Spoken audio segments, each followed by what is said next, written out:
নমস্কার সবাইকে আমার তরফ থেকে অনেক অনেক শুভেচ্ছা। আমার এই ভিডিও আসার জন্য আসসালামু আলাইকুম, জয় শ্রীরাম। তো আমি আজকে কথা বলবো আমাদের সমাজ রক্ষা নিয়ে। আমাদের সমাজে কি চলছে, সমাজটাকে আমরা কিভাবে আজ পর্যন্ত এই জায়গায় এসে রক্ষা করতে পারি। তো যারা এখনো পর্যন্ত আমার ভিডিও দেখছো তাদেরকে বলবো, যারা দেখছো তাদের নিশ্চয়ই বোঝার মতো যথেষ্ট ক্ষমতা রয়েছে এবং তোমরা সব কিছুটা বুঝতে পারো। যদি মনে হয় যে না, আমার এখনো বোঝার মতো ক্ষমতা হয়নি বা হয়ে ওঠেনি, তো তারা এখনই ভিডিওটা দেখে স্কিপ করে যেতে পারো। কারণ অনেক এমন কথা আছে যেগুলো তোমার মাথার উপর দিয়ে বেরিয়ে যেতে পারে। তো এই বছরটা যেভাবে শুরু হয়েছিল এবং সেইভাবেই যে শেষ হবে এর কোনো ক্লু আমি পাচ্ছি না। মনে হচ্ছে না যে না, একটা অন্যরকম কিছু হয়ে এই বছরটা কিন্তু আমাদের কাছ থেকে চলে যাবে। কিন্তু শুরুটা ছিল অন্যরকম আর শেষটাও হতে চলেছে অন্যরকম। কিন্তু এখনকার সমাজে দাঁড়িয়ে আমাদের সমাজটার কথা কখনো ভেবে দেখেছো? আমরা কি পরিস্থিতিতে আছি, আমরা কিভাবে বাঁচছি, কখনো ভেবেছো? কি চলছে গোটা সমাজের মধ্যে, ধর্ম নিয়ে কি চলছে আমাদের সমাজে, কি পরিমাণ নোংরামি ফেলা হচ্ছে আমাদের এই ভারতবর্ষে। বাংলাদেশিরাও এসে এখানে কিন্তু নোংরামি করে যাচ্ছে। কিভাবে নোংরামি করে যাচ্ছে? তারা অনলাইনের থ্রুতে কিন্তু আমাদেরকে অ্যাটাক করছে, যেটা আমাদেরকে এখনও বোঝা দরকার। অনেক মুসলিম ভাইরা আছে, বাংলাদেশ থেকে বিলং করে, তারা অনেক হিন্দু ধর্মের অনেক কিছু ভিডিও নিয়ে তারা ট্রোল করছে এবং অনেক রকম কূট কথা বলছে। তো তাদের কথা কিন্তু কান দিলে হবে না, ঠিক আছে? তাদের কথায় ক্ষিপ্ত হয়ে আমরা আমাদের দেশটাকে কিন্তু নোংরা করতে পারি না। তারা চায় যে একটি ভারতবর্ষে কিন্তু ঝামেলা হোক হিন্দু মুসলিম নিয়ে, কিন্তু আমরা কখনো চাই না, আমরা কখনো চাইনি। এতদিন খুব সুন্দর ছিল আর সেই সৌন্দর্যটা বজায় থাকবে, সেটা আমাদের মধ্যেই নির্ভর করে যে কিভাবে বজায় থাকবে সেই সৌন্দর্যটা।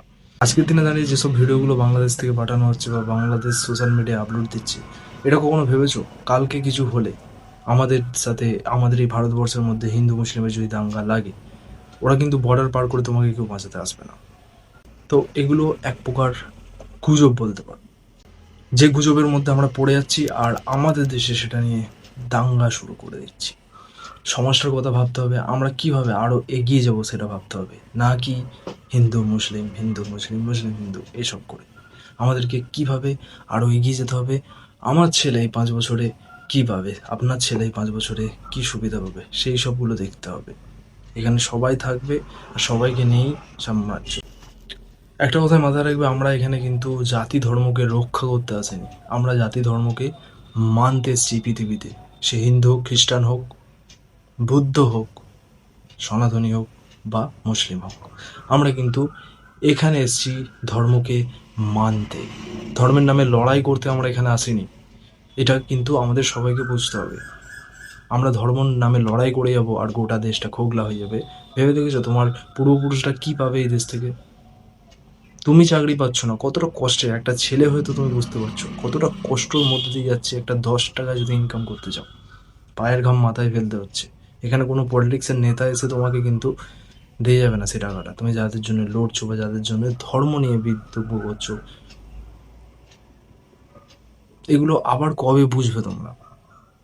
আজকে কি হচ্ছে, আমি অনেক রকম ভিডিও দেখছি সোশ্যাল মিডিয়ার মাধ্যমে। একটা বাংলাদেশি হিন্দুদেরকে নিয়ে ভিডিও করেছে যে তোমরা গোমূত্র পান করো, তোমাদের মাথায় আর কি বুদ্ধি থাকবে, বা এরকমভাবে এরকম অনেক রকম ফ্রড চলছে উস্কে দেওয়ার জন্য ভারতবাসীদেরকে, ঠিক আছে? সেই জন্য একটা ভারতবাসীর ভাই, হিন্দু ভাই, সেও একটা কিন্তু ভিডিও বানিয়েছে, ওকে নিয়ে আবার ট্রোল করছে, মানে গোটা মুসলিমকে ট্রোল করছে।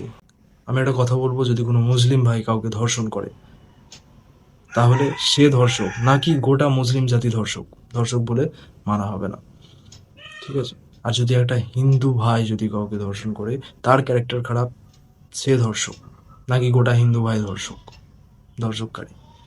তো নিজের চিন্তা ভাবনাকে এখনো বদলাও, এখনো বোঝার সময় আছে যে তুমি কিভাবে ভাবছো। প্রত্যেকটা মানুষকে, একটা মুসলিম কোনো বিদ্রোহ হতেই পারে, প্রত্যেকটা রিলিজিয়ানে ক্যারেক্টারলেস মানুষ থাকে, প্রত্যেকটা রিলিজিয়ানে ভালো মানুষ থাকে, প্রত্যেকটা রিলিজিয়ানে প্রচুর পরিমাণে খারাপ মানুষ থাকে, এমনকি গুন্ডা মাফিয়াও থাকে। তো আমরা আজ থেকে প্রতিজ্ঞা করব যে কোনো অন্য দেশ থেকে উস্কানি আমরা শুনবো না, ঠিক আছে? সে হিন্দুদের ক্ষেত্রে হোক, মুসলমানদের ক্ষেত্রে হোক, কোনো রকম উস্কানিবাজ কথা আমরা কিন্তু শুনতে রাজি নেই। আমরা বুঝতে শিখেছি, আমাদের এটুকু বোঝার ক্ষমতা আছে। আমাদের দরকার টাকার, আমাদের দরকার চাকরির, আমাদের দরকার কাজ, যেখানে আমি আমার বাড়িতে একটা এসি বসাতে পারবো, যেখানে আমার বাড়িকে আমি দোতলা থেকে তিনতলা করতে পারবো, যেখানে আমি আমার নিজের ছেলে জন্য কিছু করে দিয়ে যেতে পারবো, বা নিজের মেয়ের বিয়েটা খুব ধুমধাম করে দিতে পারবো। আজ পর্যন্ত এখানে হিন্দু মুসলিম এক ছিল, একই আছে। সোশ্যাল মিডিয়া কিন্তু মাথা খাচ্ছে পুরোটা। সমাজে যেটা না হচ্ছে, বেশিরভাগ সোশ্যাল মিডিয়ায় কিন্তু বেশি মাথাটা খাচ্ছে। খাচ্ছে কারা? বাংলাদেশের ভিডিও এদেশে আসছে, এদেশের লোকেরা দেখছে, ক্ষিপ্ত হয়ে যাচ্ছে। কারণ আদৌ এদেশের কোনো মুসলিম ভাই হিন্দু ভাইদেরকে নিয়ে ভিডিও বানায়নি যে তোমরা এরকম কেন করো বা কেন করো। তো হচ্ছে আমাদের এখানে, কিন্তু বাংলাদেশ আমাদেরকে উস্কাচ্ছে নানা রকমের ভিডিও, নানা রকমের কিছু, ঠিক আছে? এগুলো বুঝতে হবে, এগুলো অন্যরকম অ্যাটাক, সোশ্যাল মিডিয়া, এটা সাইবার অ্যাটাক, ঠিক আছে? তো তারা করছে ঠিকই, আমরা কতটা বিপদগ্রস্ত সেটা আমরা জানি। আমাদের দেশ সেটা ঝেলছে, ঝেলতে পারবেও। আর আমরা যদি এক থাকি, কখনোই হিন্দু মুসলিমদের কোনো রকম ঝামেলা হবে না, যেগুলো সবাইকে বোঝা দরকার। যে খারাপ তার ক্যারেক্টার খারাপ, নাকি গোটা জাতি খারাপ। আমি আগেও বলেছি, আবার বলছি, একজন মুসলিম যদি ধর্ষণ করে তো সে, তার ক্যারেক্টার খারাপ, নাকি গোটা মুসলিম জাতি ধর্ষণকারী। এটা নয় অন্য দেশের মুসলিম জাতি ধর্ষণকারী, এদেশের মুসলিম জাতি ধর্ষণকারী, এটা না। আর কোনো হিন্দু ভাই যদি ধর্ষণ করে, সেই সেই ব্যক্তির ক্যারেক্টার খারাপ, নাকি গোটা হিন্দু জাতি ধর্ষণকারী। তো আমাদেরকে এখনো বুঝতে হবে সমাজটা কি হচ্ছে, কোন দিকে যাচ্ছে। কোনো রকম ভুল ভ্রান্তিতে না পড়ে আমাদেরকে কিন্তু এই সমাজটাকে বাঁচাতে হবে। যতদিন আমরা এক আছি, এক থাকবো, না হলে কিন্তু আমাদের সমাজ পুরোপুরিভাবে শেষ। ভেবে দেখবে, শুধু একটা গোলকের মধ্যে ঝামেলাটা হচ্ছে, ওর বাইরে যাচ্ছে না। এটা পুরোটাই ভুল ভ্রান্তির মাধ্যমে হচ্ছে। যথেষ্ট বোঝার ক্ষমতা রয়েছে, বোঝো। আবার কবে বুঝবে? কেউ দেখবে না। তোমার ছেলের বিপদ হলে তোমাকেই হাত পাততে হবে অন্যজন আসছে।